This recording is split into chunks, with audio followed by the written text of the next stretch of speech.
Vairāk jaunieši bez pieredzes, varbūt tāpēc arī negrib ņemt. Un viņiem pašam savu vietu diezgan svarīgi. Neatdos taču jauniešiem. Tagad kopā ar pārējiem gados jaunajiem bezdarbniekiem Adīne ir pieteikusies darba praksē stādu audzētavā. Šī ir iespēja beidzot kādu darbu izmēģināt arī praktiski.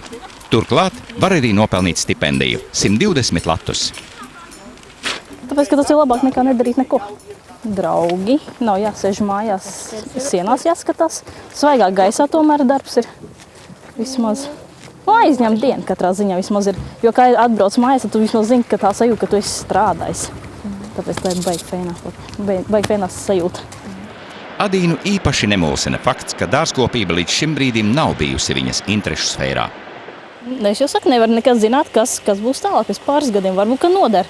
Kādai ne, papildus pieredze kaut kādu CV kaut kā vienā ielīt aizpildīt. Kādai ne? Nē. Labalies, godīgi sakot. 120 par praksi. Aizjām pameklējam ciet. Mums visi mežā, jā. Mums ir mežā. Nu tad čāpo prom. Tagad atradīsim vēl ir ķiri. Ārvis Dižgalvis, 24 gadi. Ārvis, tāpat kā Edgars, ir automehāniķis. Un arī viņam automehāniķa profesija izrādījusies vien nodevu priekšstatiem par vīriešiem piemērotu darbu. Prakse stādaudzētavā ir pārsteigums, jo patīkot. Varbūt viņš būšot dārznieks ar automehāniķa iemaņām. Man būtu jāizvēlās starp automehāniķa darbu, tur taisīt mašīnas vai ierīkot pa attiecīgu samaksu kādu dārzu vai kaut ko savādāku. Labāk izvēlētos ierīkot to dārza. Bet vienmēr daudzas nozares kaut kā arī savā ziņā kaut kā savijās kopā kaut kur kādā nākamajā darbā vai kā. Un tikai tad vienkāršāk un tālāk, ja vairāk ziņo, labāk ir. Guntis ir jauniešu darba prakses vadītājs un stādaudzētavas saimnieks. Viņš gan teica, ka nesot nekāds labdarīgais Ziemassvētku vecītis, jo tieši tāpat kā vairums darba devēju, skeptiski raugoties uz tikko kā skolu beigušu jauniešu spējām.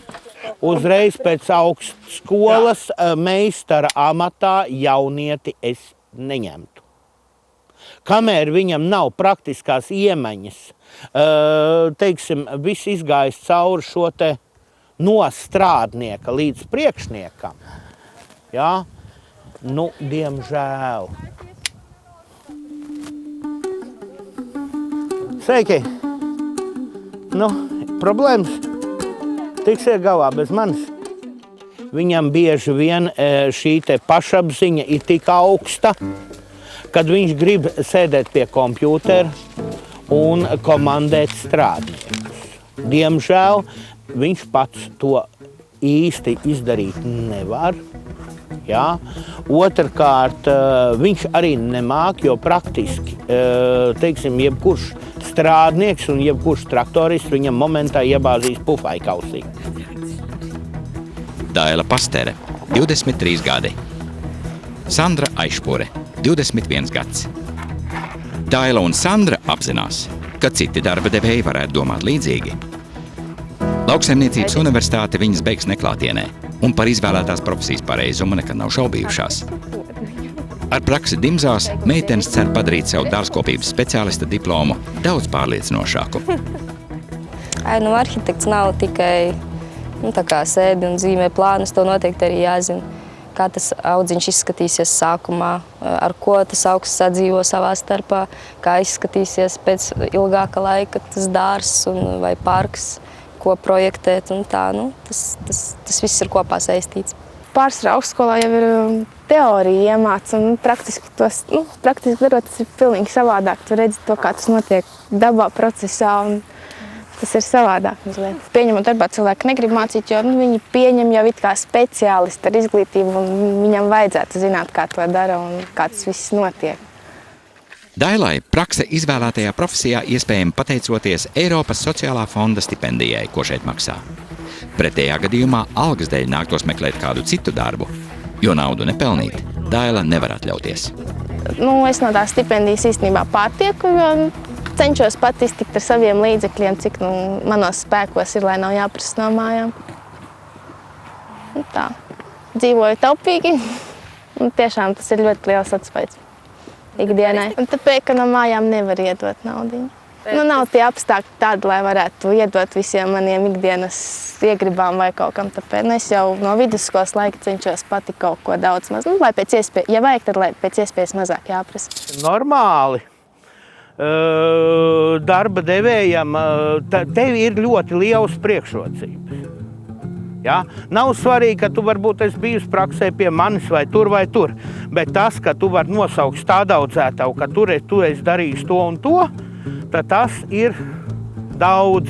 Jo, ja, teiksim, par tevi labi atsaucās, nu, teiksim, tā stādaudzētava, kur tu esi gājusi praksē, tad tas ir, godīgi sakot, Latvijas apstākļos tas ir milzīgs pluss. Nu, tā. Apmēram tā. Stādaudzētavas saimnieks neslēpj, ka nosacījumi, kādus Eiropas sociālais fonds piedāvā prakses devējiem, ir atspaids arī viņam. Teiksim tā, parasts strādnieks man izmaksātu stipri vairāk. Ja?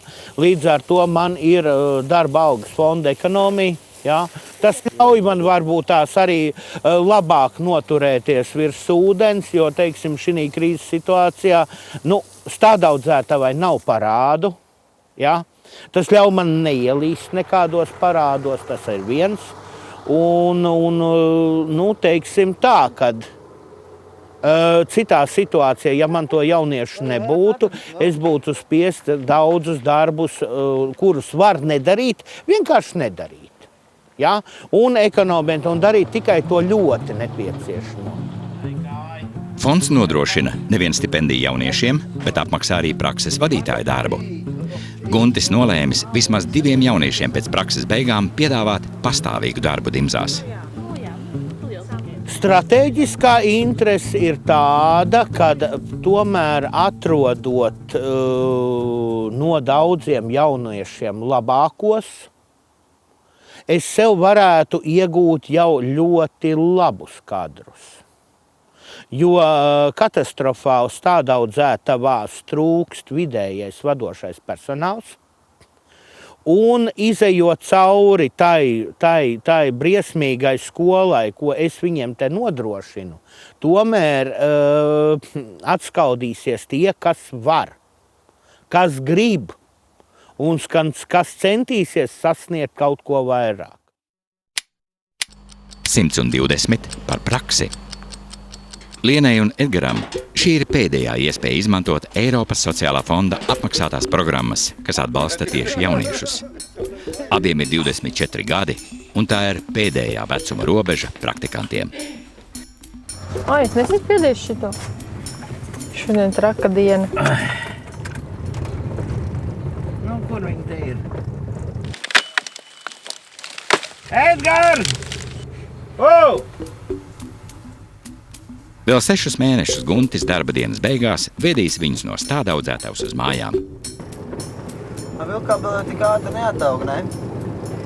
Notev tāpat, bet, redz balteglīt. Nav slikts, bet, Ķeriņi tas tā. Tā veiklā kaut ko vajag jums? Nē. Nevajag, labi. Lai gan Liene atzīst, ka dārzkopība viņai tomēr nespēja tā sirsnīgi iepatikties, abi ar Edgaru šajā praksē guvuši iedvesmu un saskatījuši kādu iespēju. Jā.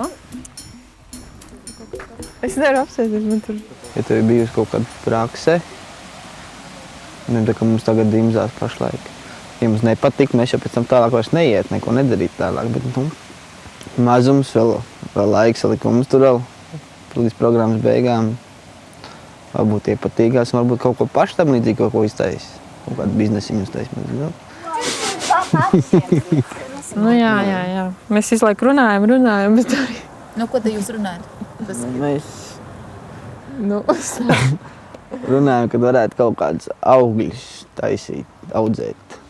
Nu, kas ir samēr, tur gurķītis, tomātiņš, nu tādas, tas ir sezonas, arī senās sezonas darbs. Piemēram, es arī skatos to, ko priekšnieks, viņš arī plāno, ko viņš dara. Viņš jau nedara tā, piemēram, vienā dienā to. Viņš arī izplāno jau, lai saulēcīgi jau, kas būs jādara jau uz priekšu. Tas ir arī plānošana, arī to jau arī apgūst. Mācies, vai? Jā. Kas tev? Kas ir? Kas ir?